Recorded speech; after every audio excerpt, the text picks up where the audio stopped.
Hey guys, welcome back to my channel. We have a very different video from what you're used to. I'm going to take you through how I created this really cute adult fairy Halloween costume. And I'm going to be working with this really pretty Victoria's Secret bra that I got. I will link the exact set that I got down below. But for this type of costume, I would highly recommend using like a structured push-up bra. That's the easiest to work with. And a lot of you guys might not know this, but before I made cups and worked with epoxy resin, I was a bow maker, and then I also did a lot of sewing. And I'm not the most advanced sewer. I'm definitely kind of like a beginner level, I guess, but I can put a thing or two together. So I'm just going to show you guys how I did this. I also want to talk to you about gluing rhinestones onto fabric and take you through a couple of my favorite adhesives for that, because we sell rhinestones. So we are going to talk about my rhinestones in this video too. But anyway, starting off with the trim, I got two different kinds of trim for this project. One structured and one lacy, and I got 1 yard of each. I'm just going to cut those to size for the top of the bra cup here. And I'm going to pin those down and make sure that I run a lighter along the edges of my trim just so it doesn't fray. And then I'm going to hand sew this, and I'm just going to use a simple, I guess it's called a straight stitch, up and down, through that top lacy layer. We don't want to run our needle through the bra cup because it's really hard, number one, and number two, this is going to look a lot more professional when we're done if we just sew into the lace. Of course, if you didn't want to sew, you could easily just hot glue this. I just needed the lace and that trim to come up as far as possible onto the cup to kind of give a little bit more coverage. So in order to do that, I had to sew it. Otherwise, it wouldn't lay very nicely to where I wanted to position it onto the bra cup if I were to hot glue this. Also, it just looks really good and it's going to stay really nice. You can see here how nicely everything finished once we were done. Moving on to what will be the focal trim of our cup here, I'm going to start kind of where the straps start at the top part of my trim, and then the bottom is going to end where there are two seams at the bottom of the cup. You'll see there's like a V, and where they meet, that's going to be kind of the true center of my cup. So all of the trim lines that I'm going to be adding, I'm going to have them all meet at this point. This is going to help me keep everything identical from cup to cup, as those are going to be my guidelines. Once I have my trim positioned how I want it on the cup, I'm just going to pin it down really quick and trim the excess, and of course melt the ends with my lighter really quick to prevent any more fraying. Next, I'm going to take this really pretty like crystal AB rhinestone trim that I found at Hobby Lobby, and I'm going to kind of treat this end very gently because the rhinestones just kind of slip off of that ribbon holder that I guess they're on. So just be really careful of that. But I'm going to position this onto the top middle part of my trim and pin it in place and then cut it to size. And then I'm going to hot glue it to pin it at the top, but I'm going to sew this main trim and the crystal trim in place by doing a whip stitch around the trim and the crystal trim. Of course, you don't have to sew it. You can easily hot glue this part as well. But again, I really wanted this to look nice and I wanted it to hold well. Although I will say, after gluing the trim for the different boning sections that I did, it really holds better with hot glue. So I'm just going to tell you that right now. If you wanted to sew all this and make it really nice, you could, but I'm telling you right now, that rhinestone trim really does hold well with just hot glue over sewing it, because the stones just slide right off of that ribbon carrier that they're mounted to. So I'll just tell you that. So I ended up hot gluing the rest of it instead of sewing it, and of course saved me a lot of time and it looked just as good.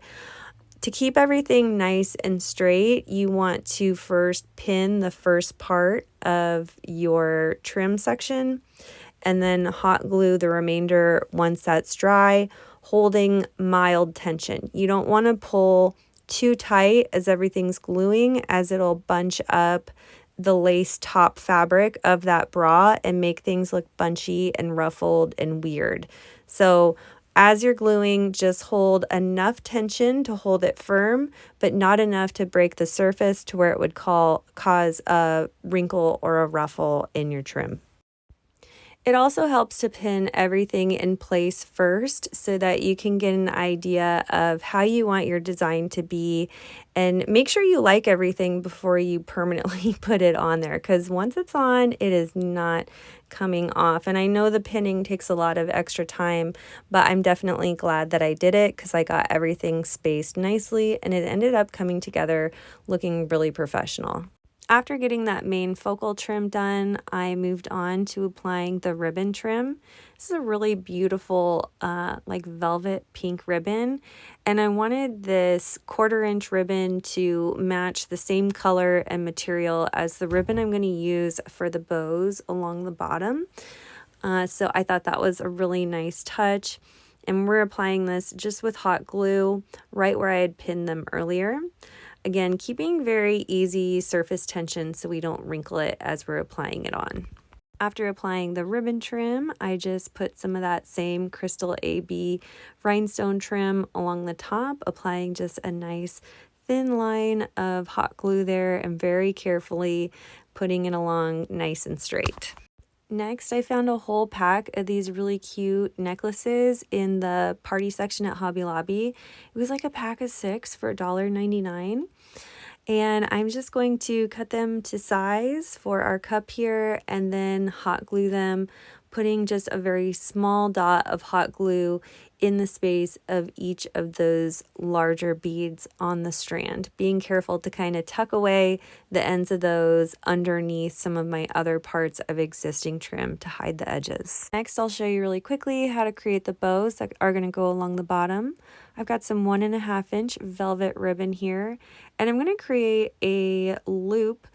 Probably, I want to say about a 3.5 inch loop. So really, you can see I just created an O with my ribbon there, and I haven't cut any length off of the spool yet.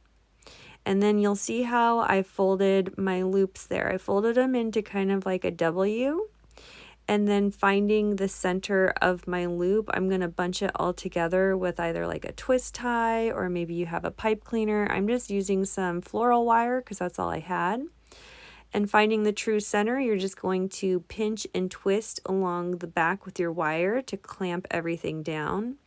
Then I'm going to cut off the excess ribbon from the spool there. You'll see I've got a little tab on the back. I'm going to melt that with my lighter to prevent any fraying. And then you'll see our bow starting to kind of take shape. I want to make sure the two sides of my loop are even before we move on to making the tail. For the tail, I'm going to cut about a 5 to 6 inch length of ribbon. And this time, instead of folding into a W, I'm going to fold into kind of like a Y, I guess. So we've got one loop and then just a fold at the top. You can see how I created that there. The single fold is going to connect with the loop part of our bow there. And then I'm going to take the remainder of our twist tie that we used earlier on that single loop, and we're going to use that to tie it around and connect the tail. Once we've got the tail connected, we're just going to clamp everything down with our twist tie really nice in the back and make sure everything's sized correctly.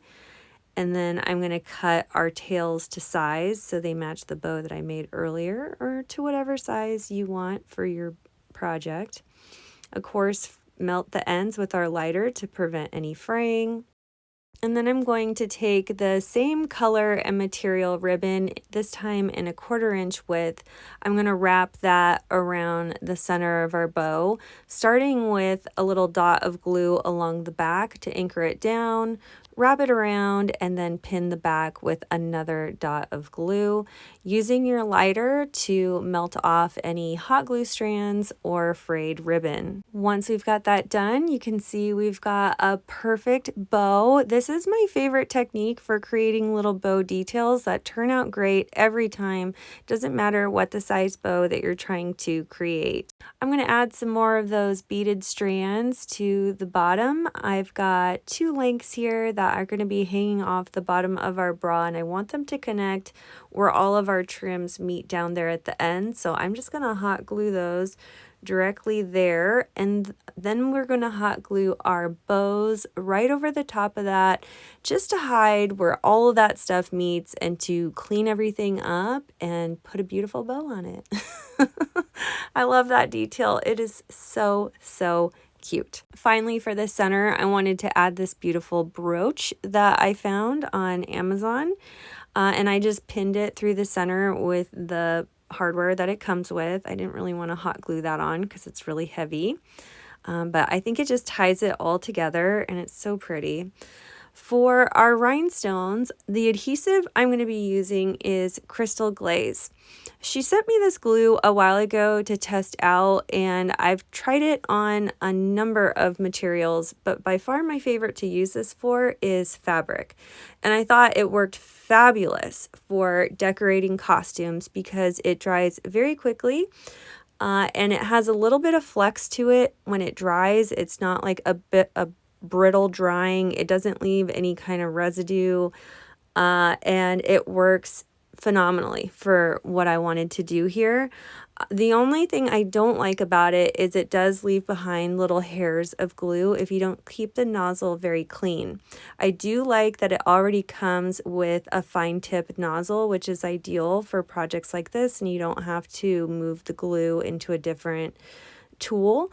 I could just glue straight from the bottle, and you can see here even on the wings this made quick work, and I was done blinging the wings and the bra in under 10 minutes.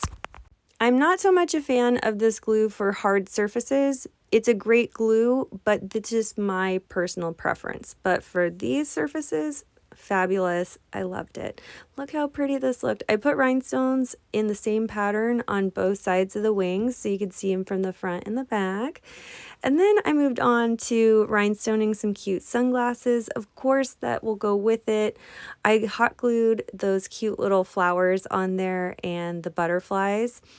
And then, of course, I had to put some of those rhinestones into the butterflies.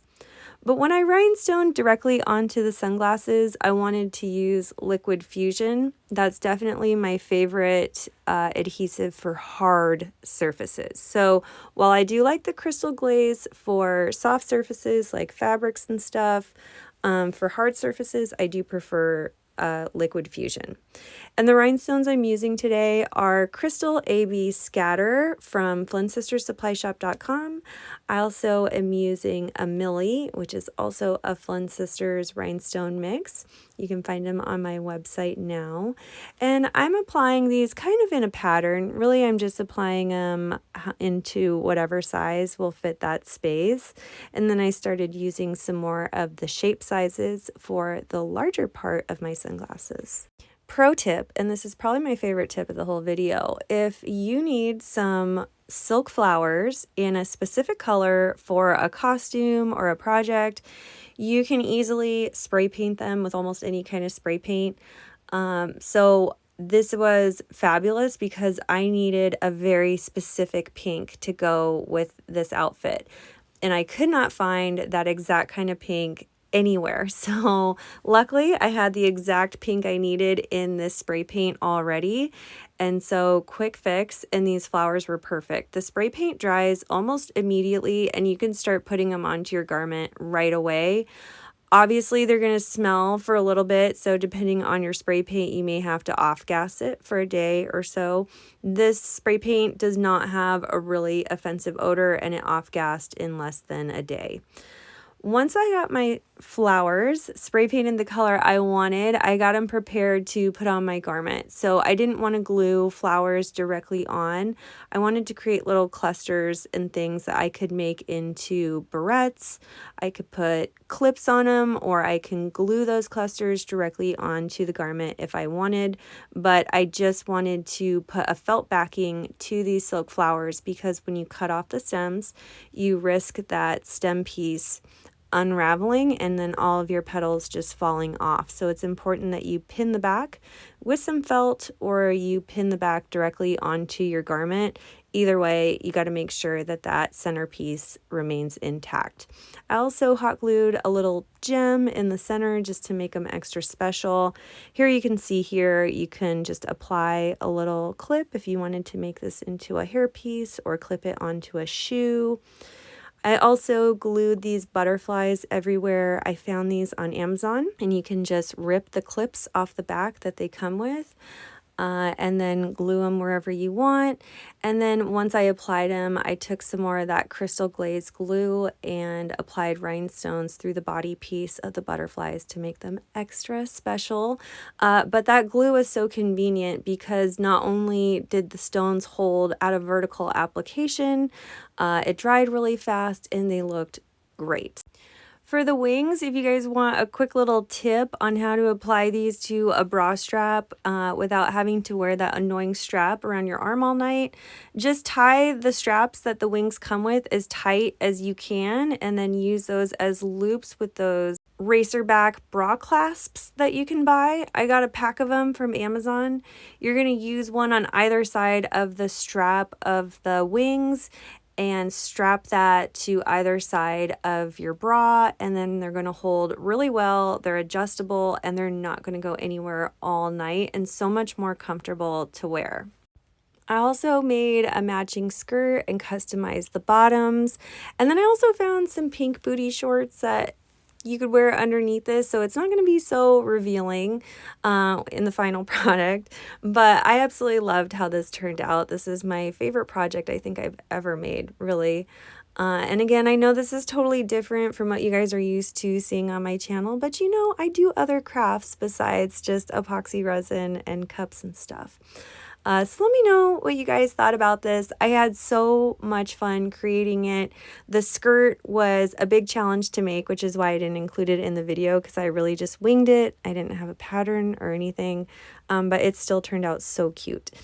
Let me know what you guys thought about this in the comments. And if you haven't already, please subscribe to my channel. I upload new videos every week. Thank you so much for watching, and I hope to see you again soon. If you loved that last video, you can check out the next one here, and be sure to follow us on Facebook, Instagram, and TikTok for more great content. You can shop our products at FlynnSistersSupplyShop.com and subscribe to our channel for new videos every week. Thanks so much for watching, and we'll see you again soon.